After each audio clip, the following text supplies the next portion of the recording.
Halo, perkenalkan nama saya Stefanus Tulisminggus. Saya akan mempresentasikan hasil laporan pengukuran sifat datar. Yang pertama,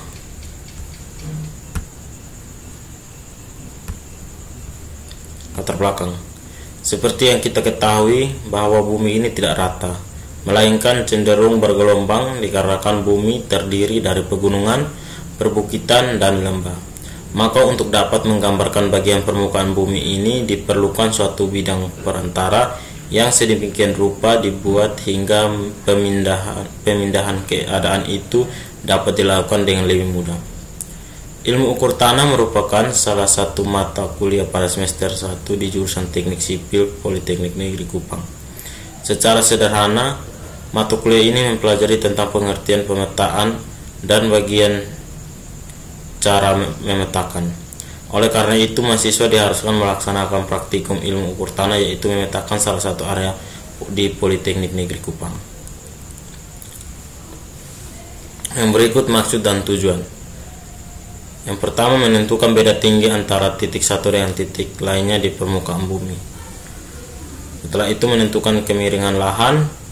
Yang ketiga, menentukan titik pada suatu titik yang telah ditentukan. Yang keempat, menggambarkan peta situasi dan pada pengerjaan pengukuran. Yang kelima, menggambarkan profil memanjang dari hasil pengukuran. Yang keenam, menggambarkan profil melintang dari hasil pengukuran. Yang berikut lokasi. Praktek ilmu ukur tanah ini dilaksanakan di sekitar kampus 2 Politeknik Negeri Kupang pada hari Kamis 18 Juli 2024 dan Kamis 25 Juli 2024. Landasan teori. Berdasarkan isinya, peta dapat digolongkan menjadi 2 jenis, yaitu peta umum dan peta khusus atau tematik. Peta umum adalah peta yang menggambarkan permukaan bumi secara umum. Peta ini memuat semua penampakan yang terdapat di suatu tempat atau daerah, baik penampakan yang terdapat di suatu tempat, baik penampakan fisik, misalnya sungai, gunung, laut, danau, dan lainnya. Penampakan sosial, misalnya jalan raya, jalan kereta api, pemukiman kota, dan lainnya. Peta umum ada 2 jenis, yaitu peta topografi dan peta korografi. Peta topografi yaitu peta yang menggambarkan bentuk relief permukaan bumi. Dalam peta topografi digunakan garis kontur, yaitu garis yang menghubungkan tempat-tempat yang mempunyai ketinggian yang sama. Peta korografi merupakan peta yang menggambarkan seluruh atau sebagian permukaan bumi dengan skala yang lebih kecil. Ciri utama peta topografi adalah menggunakan garis kontur, di mana garis tersebut dapat memberikan informasi baik secara relief maupun secara absolut. Garis kontur adalah suatu garis yang menghubungkan tempat-tempat yang sangat tinggi dan suatu permukaan tanah di dalam peta. Dari simbol-simbol yang ada, garis kontur yang lebih sering dipakai dalam penggambaran sebuah peta karena selain banyaknya elevasi yang dapat digambarkan, garis kontur merupakan petunjuk langsung dari suatu elevasi tertentu. Garis kontur ini dapat kita bayangkan sebagai tepi dari suatu danau atau laut.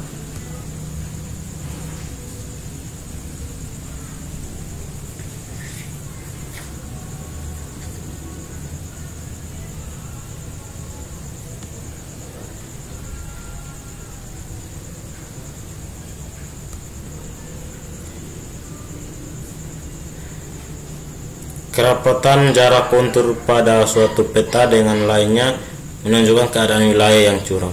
Sebaliknya, semakin jarang jarak antara garis kontur pada suatu peta menunjukkan bahwa daerah tersebut termasuk dalam kategori landai.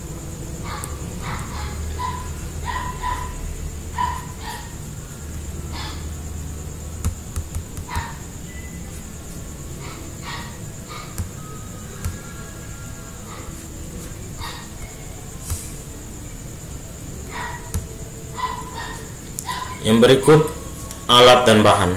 Yang pertama, pesawat waterpass. Yang kedua, statif, rambu ukur, meteorol, meter tangan, nivo rambu, helm, paku payung, palu, dan besi patok. Pokok bahasan. Langkah-langkah praktikum. Yang Pertama, siapkan alat dan bahan. Kedua, siapkan tabel pengukuran. 3. Buat gambar sketsa atau grid berbentuk persegi dengan sisi yang sama 2 x 25 x 25 meter. Kemudian tiap sisi dibagi 5. Kemudian di lapangan tancapkan satu paku secara bebas, tandai dengan nama titik A. Ukur jarak sejauh 25 meter dari titik A, tandai dengan paku dan beri nama titik F. Pada titik F tancapkan paku untuk membuat siku. Atur posisi pada paku hingga membentuk siku-siku.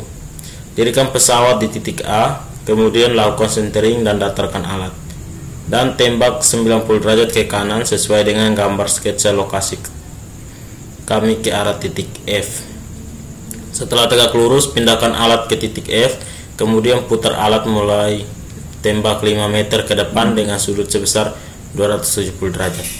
Sampai mencapai 25 meter, kemudian catat benang atas, benang tengah, benang bawah. Lalu pindahkan alat ke titik F, centering dan datarkan, tembak ke titik A untuk kontrol.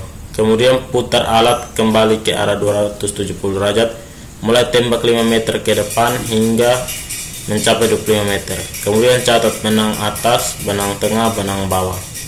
Lakukan berulang hingga mencapai titik A. Jangan lupa untuk mengukur tinggi alat setiap kali memindahkan pesawat waterpass. Setelah selesai, bongkar alat dan rapikan ke tempat semula. Yang berikut kesimpulan.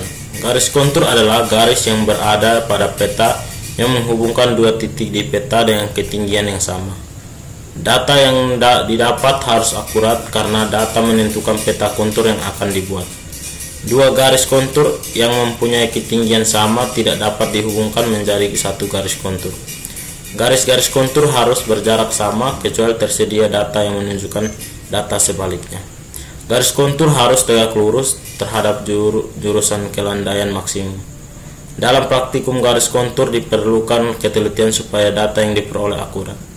Dalam pembuatan peta, garis kontur sangat perlu untuk diketahui karena bumi ini tidak semuanya rata. Dengan cara mempelajari cara pembuatan kontur, kita dapat mengetahui keadaan wilayah tanah yang ingin digambarkan atau dipetakan pada ketinggian yang sama. Saran: dalam penggambaran kontur diharapkan kepada para mahasiswa yang melaksanakan praktikum untuk mencatat data hasil praktikum dengan baik, lalu saat pengolahan datanya pun dilakukan dengan teliti agar saat penggambaran kontur bisa mendapatkan hasil yang maksimal. Sekian laporan pengukuran sifat datar menggunakan waterpass.